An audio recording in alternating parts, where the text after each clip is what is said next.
సంక్రాంతి అంటే నాకు ఇష్టమైన జ్ఞాపకాలు ఇవే. అమ్మ పెట్టిన గోరింటాకు, అమ్మమ్మ వాళ్ళ ఇంట్లో కోసుకున్న పూలు వాటిని బొకేలాగా పెట్టి మురిసిపోయిన సందర్భాలు ఎన్నో. నాటు గులాబీలు వాటి వాసన చాలా బాగుంటుంది. అమ్మమ్మ వాళ్ళ ఇంటి ముందు చాలా పెద్ద ప్లేస్ ఉండేది. అక్కడ పద్మవ్యూహం, రథం ముగ్గులు ఇలా వేసేవారు. ఇంకా ముగ్గుల పోటీ గురించి మనం ప్రత్యేకంగా చెప్పాలి. ప్రతి ఊర్లో ఇవి ఈ టైంలో జరుగుతూనే ఉంటాయి. చాలా క్రియేటివిటీతో వేస్తారు ముగ్గుల్ని. ఇలా మంచి మంచి జ్ఞాపకాలు ఎన్నో ఉన్నాయి, ఎంత దూరంలో ఉన్నా ఇంటి దగ్గర నుంచి.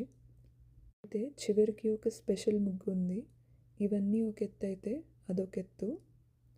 అది ముగ్గు విత్ స్పెషల్ ఎఫెక్ట్స్ అన్నమాట.